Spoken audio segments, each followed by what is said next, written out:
Olá, seguimos com a edição especial do Mundo Sem Mistério, que, em parceria com o jornalista Leandro Narlock, autor do livro Guia Politicamente Incorreto da História do Brasil, traz para você a série Como Irritar Seu Professor de História, que visa promover em você, que está nos assistindo, um pensamento investigativo e questionador.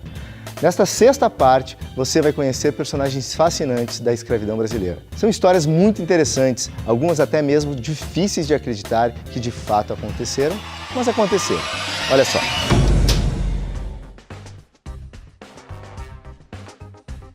Quando a gente fala de escravidão, uns personagens muito comuns aparecem na nossa cabeça. A gente geralmente imagina aquele escravo muito real, né, que foi muito comum de fato, aquele escravo que apanhou calado, que passou anos e anos e décadas trabalhando calado, e aquele senhor onipotente, né, aquele senhor que podia fazer qualquer coisa com seu escravo.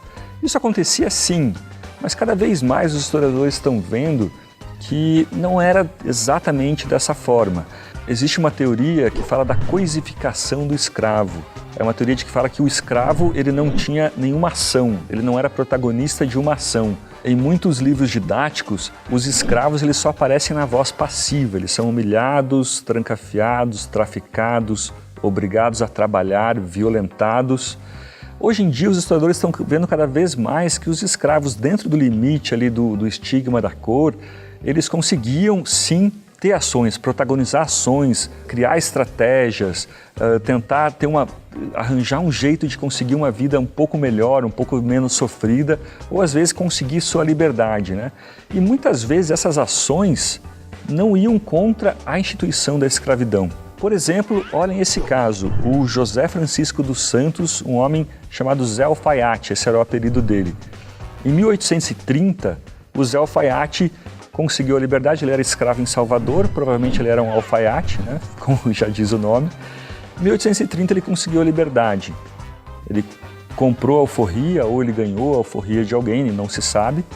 O que se sabe é que ele voltou para a África, em vez de ficar em Salvador e arranjar uma profissão por ali, ele voltou para a África e casou com a filha do maior traficante de escravos daquela época, do século XIX, que era o Francisco Félix de Souza. Esse Francisco Félix de Souza era um homem riquíssimo. Príncipes que o visitavam, príncipes europeus o visitavam e ficavam espantados com a prataria da sua casa, com as dezenas de quartos que ele tinha para visitantes em Agudá, na região de Agudá, no Benin, no reino do Benin. Enfim, o Zé Alfaiate casou com a filha dele e começou a mandar escravos para o Brasil, comprar escravos dos reinos africanos e mandá-los para o Brasil. Nessa época, muitos pequenos traficantes de escravos, eles não conseguiam ter mercadoria suficiente, ter escravos suficiente para lotar um navio. Então o que eles faziam era adquirir parte do navio, né?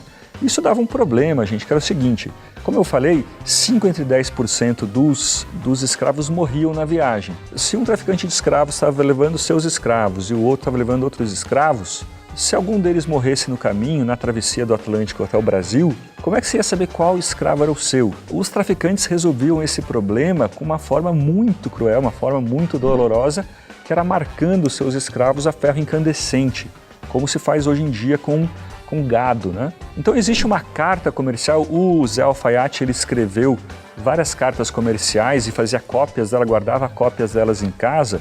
Um século depois, o etnógrafo Pierre Verger achou essas cartas, 100 e poucas cartas do Zé Alfaiate, que são um banquete para os historiadores. É uma carta de um traficante de escravos que tinha sido escravo.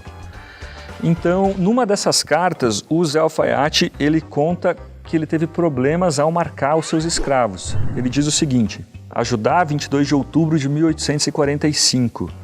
Por esta goleta, que é uma escuna, né, embarquei por minha conta, em nome do senhor Joaquim da Almeida, 20 escravos, sendo 12 homens e 8 mulheres, com a marca 5 no seio direito. Eu vos alerto que a marca que vai na listagem geral é V-seio, mas como o ferro quebrou durante a marcação, não houve outro remédio senão marcar com o ferro 5. Gente, vejam que personagem fascinante, que história fascinante. Esse homem é ao mesmo tempo vítima da escravidão e ao mesmo tempo carrasco da escravidão.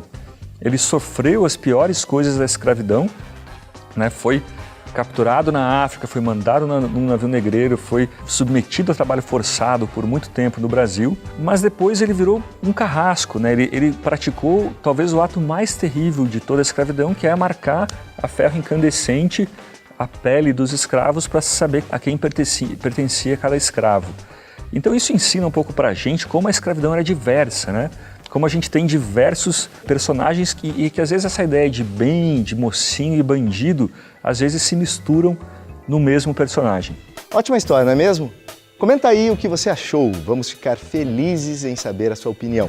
Nosso objetivo é estimular o seu interesse pelo ato de pesquisar, indo além do que apenas é cobrado nas provas. Quer conhecer outros 2 fantásticos personagens que também fizeram história no período da escravidão? Assine agora mesmo o curso online A Prova no Enem para ter acesso à série completa, além, é claro, de ficar muito bem preparado para conquistar aquele notão no Enem. Vem com a gente, acesse o link que aparece na descrição e confirme que aqui o Enem é sem mistério.